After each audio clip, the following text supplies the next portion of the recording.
My mom made a fake party for my sister, while telling everyone I was a failure. So I went along with it until the truth she hid hurt her in front of 50 people. I am a 25-year-old man. I know the time when I knew my family was not good for my mind. I was in my room at MIT school. I had many empty Red Bull cans around me. I had 3 whiteboards with code drawings on them. The clock on my desk said 11:43 at night. I had been writing code for 16 hours with no break. My eyes hurt from looking at the screen, but the computer brain was starting to see the patterns I gave it. My phone rang. I knew the number. My mom and dad found out I was leaving MIT school. My aunt who works there told them. It was bad timing. I did not tell them yet. I knew what they would say. I did not want to hear, "Why can't you be like your sister?" again. "Why are you leaving school?" my dad said. He did not say hi first. I could hear my mom make a loud gasp sound. "I'm not leaving school. I'm going to a better place," I said. I was not really listening to them. I was looking at my other screen. My computer work was 78% done. That was more fun than talking to them. "A better place?" my mom said. She used her fake nice voice. "Dear, no place is better than MIT. What could be better?" she asked. "A man named Dr. Bennett asked me to work on a computer brain project. The work is better than what I would learn at school for 2 years, I said. They were quiet. I knew they did not understand me. They never tried to know what I do.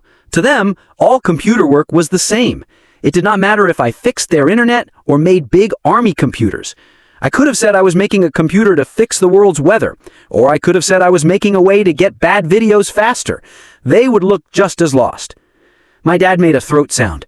"So you're leaving school to play with computers?" "Oh no, son," he said. "Your sister Jessica would not quit like this," my mom said. She always said things like that. It was always the same. At least some things did not change. That was it. I had enough. After 18 years of being the kid no one saw, Jessica had a baby when she was in high school. You both hid it, I said in a flat voice. But yes, she is the perfect one. "How dare you?" my dad said. His voice got low and mean. It used to scare me when I was little. I hung up the phone. I blocked their numbers. I went back to my computer work. My computer work was 82% done. My family was not getting better at all. 3 hours later, my phone showed Jessica's face. Great, the favorite kid was sent to fix things. "What is wrong with you, Mark?" she said in a mean voice. "Mommy's crying and Dad is very mad. You can't say those things and go away." "Watch me," I said. I blocked her number too. Then I took the battery out of my phone. It was a big move, but it worked. I went back to my code. The blue light from my screen lit up my room. I kept working on something that was important. We lived in a house in Atlanta. It looked like all the other houses. It was tan color, it had fake window covers, it had a 2-car garage. My mom and dad made bad choices in life. My dad sold insurance to people. My mom taught young kids at school. She used her teacher voice at home too. Jessica was the favorite kid from day one. In every family picture, Jessica was in the front. She held a prize or a medal. I stood in the back. I looked like they put me in the picture later. In our Christmas pictures, you could only see half my face. The person taking the picture only cared about Jessica's good side. When I won the robot contest in 10th grade, my mom and dad did not come. They went to Jessica's volleyball game. She sat on the bench that year. She played for only 4 minutes. They filmed it like it was a big sports event. I got my prize in an empty room. Only my science teacher clapped for me. I did not tell my parents about my prize for 3 days. They saw the prize in my room. They asked if it was from my computer club. I told them what it was. My dad said, "That's nice. Did you clean your bathroom this week?" It was clear they treated us different. Jessica got a teacher to help her. It cost $65 for each hour. She needed help with easy math. I taught myself how to code when I was 13. I used books from the library and videos on the internet. Our internet at home was very slow. In my last year of high school, good schools wanted me. MIT said I could come to their school. They would pay some of the cost. I made a code that keeps data safe. A blog wrote about it. They said it was very good and would change data safety. I showed my parents the story. They said it was nice. Then they asked if I took out the trash. Jessica wanted to go to George's school. Her friends were going there. She said the parties were great. That is what she said at dinner. My parents nodded like she said she would find a cure for cancer. When my MIT letter came, my mom looked at it. She said, "That's nice, dear." Then she went back to help Jessica with her school papers. 2 months later, Jessica got into Georgia school. They would pay some of her cost because she played volleyball. My mom and dad had a big party. They paid people to bring food. 50 people came. For my party, my dad made burgers for just us 4. He said, "Don't feel too smart with all those smart kids. Most of them leave school after 2 years." My mom told me to be smart. She said not all people finish hard schools. She said I should think about going to an easy school as a backup plan. At the same time, they bought Jessica things with Georgia school's name on them. They planned trips to see the school. They made a list of things she needed for her room. The list had a $300 blanket set. My mom spent 6 weekends looking for the perfect lamp for Jessica's room. The crazy part was that I was not surprised. I did not feel anything. It was like watching a movie I saw too many times. I did not care about it anymore. They liked Jessica more than me. It was so clear. It was almost interesting to see from a mind doctor's view. After I left MIT, I moved to a very small room in Cambridge. It had a toilet. It cost $1,800 for 350 feet. The place smelled like food the last people who lived there cooked. The people next door fought at 3 in the morning a lot. But it had fast internet. It was close to the lab where Dr. Bennett's team worked. My room had a shower. The water was very hot or very cold. Nothing in between. I had a small kitchen. I could not open the fridge and the food box at the same time. I had a bed on the floor. I bought it from a man on Craigslist. I think he killed someone on that bed. My only real friend was Mike. He worked with computers too. He left school a year before me. He joined a new company. The company would make him very rich or very poor. Maybe both. He had a lot of energy. He could do great things or get in trouble with the law. When I told him my plans, he did not say bad things. He asked what computer things I needed. He helped me move my things from my schoolroom. The first month was very hard. I ate only cheap noodles and food I heated up. I drank many energy drinks. I lost 15 pounds. I did not have much muscle to start. My body probably missed some good food. This will make me sick when I'm 40. After 6 weeks, the bathroom roof started to leak bad water. The water came when the person above me took a shower. The man who owned the building gave me a bucket. He said he would fix it, but he did not mean it. It was like a promise from a person who wants to be elected. I put my expensive computer things on the other side of the room. I had a new roommate. It was mold on the wall. I called it Gary. Gary the mold was nicer to me than my real family. Gary did not need much from me. Mike would come with food. He would find me in the same spot I was in 12 hours before. I had empty food bar papers around me. My coffee cups had things growing in them. I think one cup was growing a new life form faster than my computer brain was learning. "Hey man, when did you last wash? You smell like you died last week. No one has found your body yet," Mike would say. "What day is it?" I would ask. I did not look away from my screens. One night I worked on code for 40 hours. I saw things that were not real. I thought my keyboard was melting. I thought the letters were crawling up my arms. Mike found me the next morning. I was face down on my desk. I had passed out. He pulled me to the shower. I had all my clothes on. He turned on the cold water. He did not leave until I ate real food. The cold shower was better than my usual shower. The water is usually very hot or very cold. "You can't change computer brains if you are dead," he said.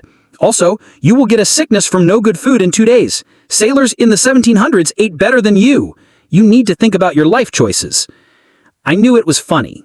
I left my family to show I could live alone, but I needed Mike to make sure I did not die from not taking care of myself. But it was different.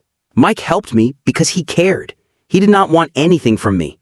I did not sleep enough. I did not eat good food. The work was hard on my mind. I lost track of time. Days all felt the same. I drank a lot of coffee. I worked until I could not see well. I would sleep for a few hours, then I would work again. Dr. Bennett made a rule. No one could be in the lab from 2 at night to 6 in the morning. He found me sleeping under my desk 3 times in 1 week. "Your brain is not for fast running. It is for long running," he told me. He took my lab key. Even Tesla had to sleep sometimes. Tesla did not have sex. He talked to birds. That is not how I want my life to be, I said. He died alone with birds around him. You should not want to be like him, he said. Even though my life was hard, the work was exciting. For the first time, I was making something important. It could change how we use and understand data. My code was working well. It was 32% better than other codes in first tests. I was really happy. After 8 months with no talk, my mom called from a new number. I thought she might talk in secret code. It is Christmas, Mark. Family should be together on Christmas, she said. Her voice sounded like she was a great mom who gave up a lot for us. I almost hung up, but something made me stop. Maybe it was the 2 energy drinks I just drank. Or maybe I had been talking to my rubber duck for so long that I thought it talked back. I said I would come home for 2 days. It was a big mistake, like when Microsoft made that paperclip helper. Mike drove me to the airport. Text me when you get there. I want to know they didn't kill you and put you under the deck, he said. You are so positive, I said. I got my bag. But really, don't let them get in your head. You were doing important work, he said. The plane ride was normal, but the man next to me kept talking about his internet money. I acted like I was very interested in the safety card. He finally understood and put on his headphones. The safety card said, if we land in water, you can use your seat to float. If I went back to my family, nothing could save me. Walking into my parents' house felt like going back in time. Nothing was different, but there were more pictures of Jessica around. It was like a place to worship my sister's small wins. There were new pictures of Jessica at a fancy school party. There was a picture of Jessica with her new boyfriend. He looked like a computer made a generic school guy. My mom hugged me. She made a big show of missing me. My dad gave me a weird pat on the shoulder, like I was a person he worked with but did not know well. You lost weight, my mom said. She made it sound like she cared and like I did something wrong at the same time. Jessica looked at me from head to toe. She smiled a mean smile. Wow, you look tired. I guess real life is harder than you thought, huh? My sister was good at saying mean things. She made them sound like she cared. She smiled when she said them. If I got mad, I would look like the bad person. Dinner was like a fight for your mind, but it looked like a family meal. Every talk went back to Jessica's wins. She worked at a money company, she made coffee and flirted with bosses. Her boyfriend Tom came from a good family. She planned to finish school with top marks, but she had a hard time passing easy math class. I got 2 questions about my life. One was when I would go back to school. The tone said, when will you stop being a letdown? The other was if my room was safe. They made it sound like Boston was a war zone. Our town was very safe. The last straw was when my mom brought out a picture book. It was not just any book. It was a nice leather book. It said Jessica's Journey on it. It showed her time at school. Look at her first week at school. Here she is at her first school dance with Tom. Doesn't she look pretty? Oh, and this is when we visited for Parents' Weekend, my mom said. There was a part for her volleyball wins. It had pictures from games my parents went to see. Those games were when I was starting my work. I ate cheap noodles because I had no money for food. They drove for 6 hours to watch Jessica sit on a bench and clap sometimes. But they didn't care if I had no food in Boston. Mom, no one wants to see all these, Jessica said. She pretended to be shy, but she really wanted more nice words. Nonsense. Mark wants to see what his sister has done while he's been away, my mom said. Her voice was sharp. Some of us stay in school. We don't play with computers in a dirty room, she said. Jessica laughed. Yeah, I bet people who left MIT don't want to hire other people who left MIT. What do you guys even do all day? She asked. My mom just smiled. Dear, be nice. Your brother is trying his best with what he can do. I stood up. I did not say a word. I walked to the guest room. I started to pack my bag. My mom followed me. What are you doing? It is Christmas Eve. I'm leaving. Don't be silly. I'm just showing family pictures. I zipped my bag. Family pictures of one person. That's not fair. You're the one who went away. What should I do? Pretend I don't have pictures of Jessica's life? She asked. I walked past her. My dad was in the hall. His arms were crossed. He looked like a guard at a club I was not good enough to enter. Running away again? He asked. He stood in my way a little. Moving forward, I said. Your mom worked hard for this holiday. The least you can do is stay until Christmas morning, he said. The least I could do. That was an interesting thing to say. The least they could have done was notice me in a real way in the last 20 years. But I guess we all did not do what others wanted tonight. I called for a car from the front yard. It was 30 degrees outside. It was starting to snow, but being in the cold was better than one more minute in that house. My Uncle Tom came out with my coat. They are fools, he said. He gave me my coat. Keep doing your thing, kid, he said. Uncle Tom was the only normal one in the family. He made his money from buildings. He never married. That made him the money success and the family mystery. My parents asked him for money advice. They also asked why he was not married yet. Thanks for being the only normal person in this family, I told him. There is nothing normal about me, he said. He winked. I just got good at seeing nonsense early. Jessica is the favorite, but you are the real deal. They will see it someday, he said. I did not think so, but I liked what he said. The car came. I left without looking back at the house. As we drove away, I saw my mom in the door. She had one hand on her heart. She looked like a mom who was suffering. It would make a great Christmas picture. By May, everything was different. People who knew about my work said it was good. Harvard gave me a job. It paid real money, not just money to live, but enough to live like a normal person. My work for other people became a real job with good pay. I got a better bed. It was not the bed where someone might have died. Sometimes I remembered to eat green food. I even had 2 towels now. Not because I spent a lot of money, but because living like a normal person meant basic things were not special anymore. Dr. Bennett, the boss who hired me, started calling me Dr. Mark at meetings. When I said that was not right, he just said, I know you did not write a big paper, but no one will question it after what you built. It was the first time in my life someone gave me more credit than I should get, not less. It felt weird, like wearing someone else's clothes. The code we made got a lot of attention. 3 big tech companies wanted to buy it. The Army wanted to talk about using it too. Dr. Bennett said my way of making computer brains was a big change. It sounded like school talk until I saw the numbers. We were not just making current tech a little better. We were making something new and different. I still lived a simple life. I still worked too much. But now I had a goal. People who knew what I was making gave me credit. I moved to a better room. The shower had 3 settings, not just 2. It had cold, hot, and very hot. My new place had windows that did not face a wall. The kitchen was big enough. I could open the fridge without hitting the stove. It was pure luxury. Mike's new company was doing well. It showed that sometimes good things happen to good people. He got rid of his old car. He bought a Tesla. He could not really afford it, but he loved to show it off. From cheap noodles to crazy money, he called our path. He would come to my place in his very expensive car. He wore clothes that still had the store tags on them. He was not used to having money yet. Man, you could buy a much better place now, he would say. He looked around my small room. I'm putting my money in other places, I would say. Making more money with money is better than fancy rock tables. The truth was, I saved all the money I could. Not because I had plans for it. But having money was the best way to show people I was not a fail. Every dollar in my account was a dollar of freedom. I would never need help from people who would not help me. Then a gold envelope came in the mail. It was like a fancy bomb. The paper was thick, it had real wax on the back. It was like we lived in an old rich house, not in America today. Inside was a note with very nice writing. It said, "You are invited to Jessica's graduation from Georgia School." No personal note, no word about our last talk, just my mom's writing on the envelope. A formal note was inside. It was a perfect example of my family. All looks, no real stuff. Like a pretty box with nothing inside. I almost threw it away, but something made me stop. Maybe it was time to go as me, not as the fail they thought I was, but as the person I had become. Or maybe I just wanted to see their faces when they saw I had done well.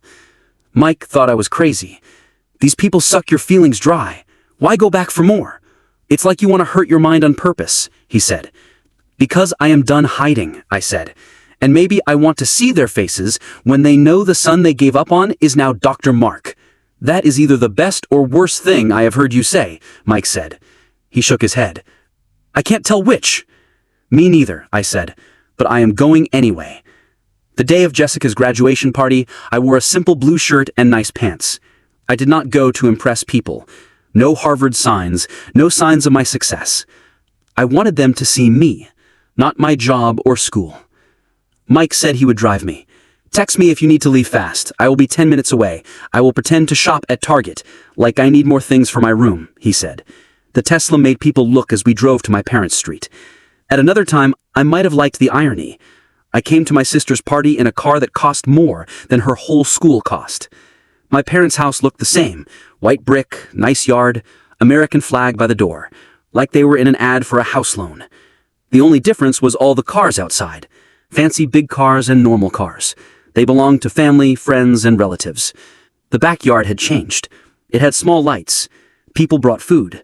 A big sign said, "Good job, graduate." It hung over pictures of Jessica in a cap and gown. Jessica stood in the middle. She wore a white fancy dress. Her friends stood around her. They all looked the same. Same hair color, same makeup, same poses for pictures. They were like people in a video game. They looked nice, but were all the same. My mom played the proud host.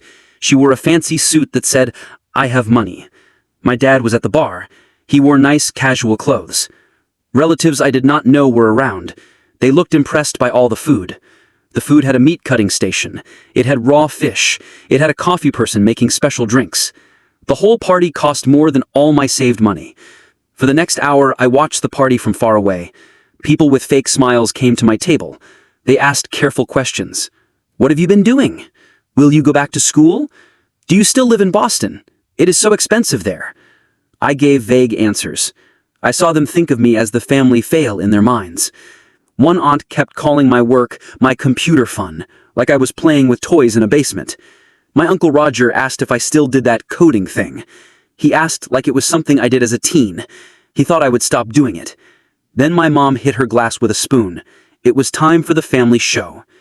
"We are so proud of Jessica today," she said. Her voice went across the yard. "She got a full scholarship. Now she will work at Morgan Stanley in New York. This is what happens when you do great work and finish school." She looked right at me. "Not everyone's path is so easy, of course. Some people take other roads. Some people never get where they want to go," she said. Her smile was mean. "You left school. Maybe you can be a guard at the mall. I hear they hire people who can't finish things," she said. People clapped and laughed. Jessica smiled big. I sat still. I knew she would try to make me feel bad. That was okay. Just a few more minutes. My phone made a sound. It was a text from Dr. Bennett.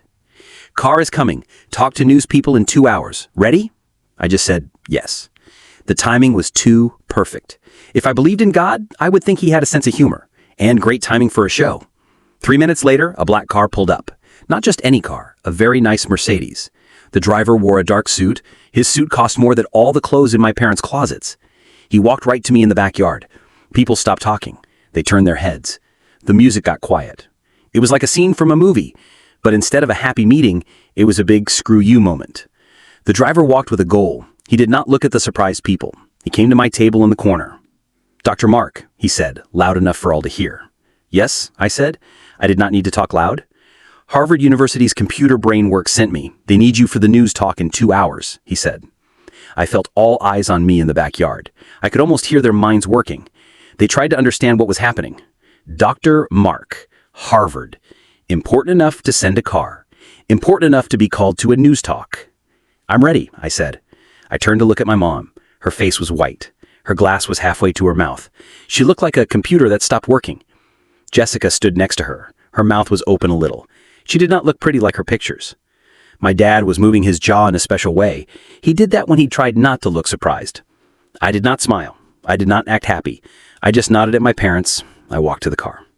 Nothing says I did better than you thought, like being taken away in a fancy car in the middle of someone else's party.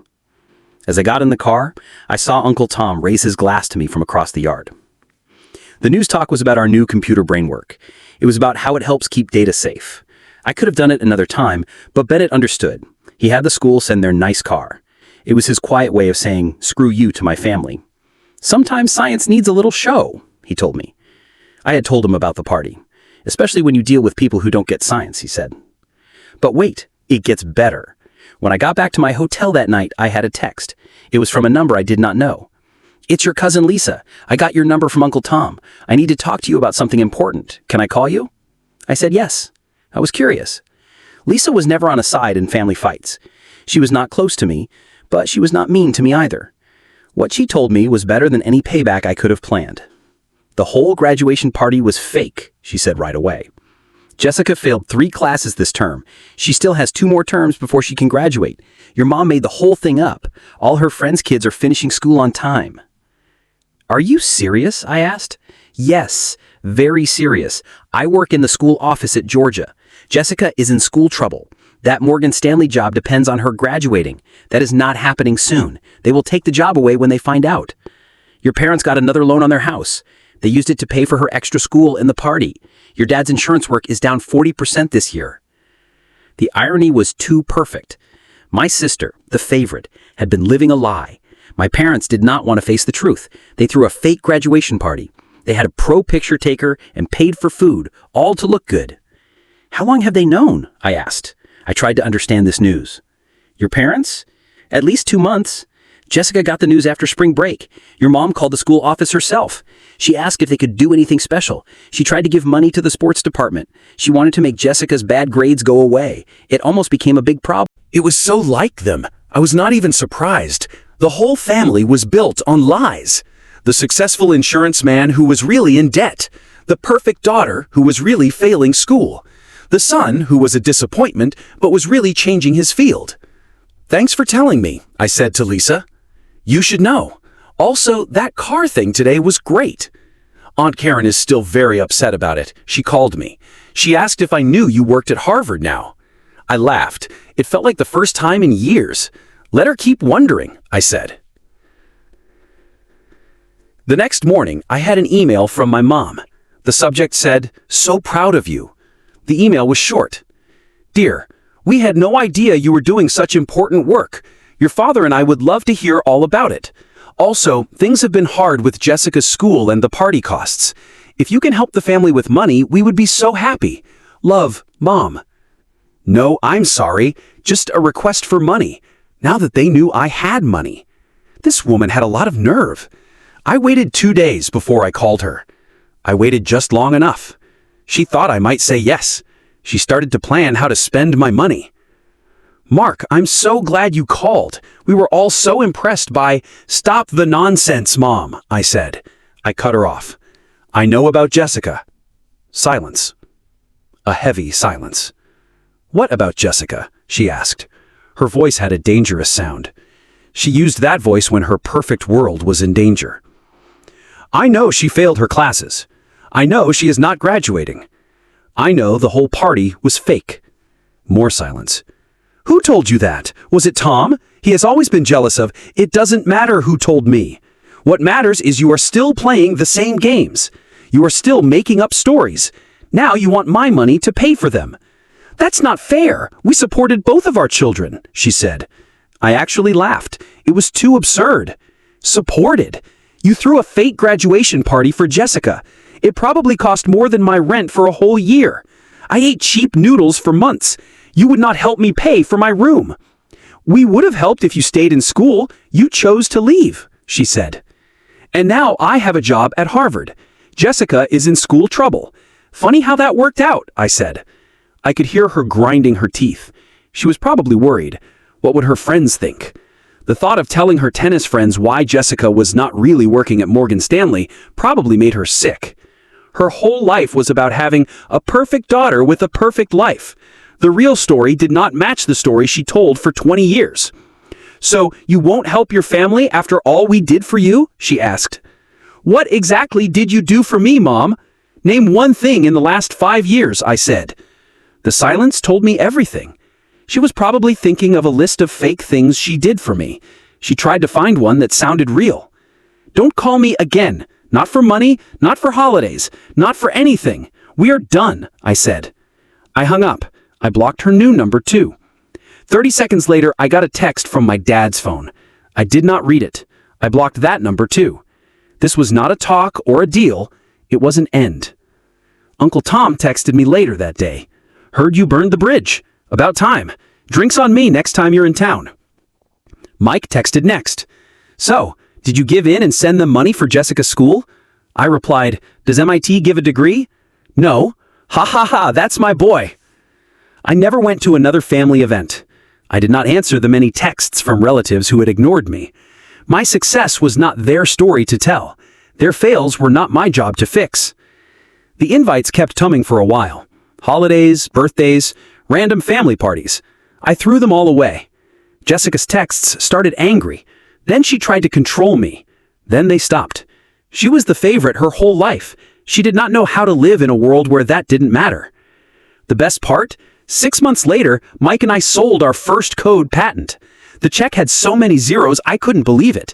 I bought 2 things to celebrate: a fancy coffee machine and a plane ticket for Uncle Tom to visit Boston. The rest went to investments. After 2 years, my investments were 4 times bigger. I bought a nice house in Cambridge. I paid cash, no loan. At the same time, my parents got a new loan on their house. They needed money for Jessica to try to finish school again. At the same time, 3 companies paid to use my code. Each company paid more each year than my dad made in 5 years selling insurance. Sometimes the biggest win isn't proving people wrong. It's living your life your own way. Their thoughts don't matter. And sometimes it's watching life give them exactly what they deserve, right when they deserve it. I still work too much. I still look at my code more than I look at my friends. But I am making something that matters. People around me see me for who I am, not for who they want me to be.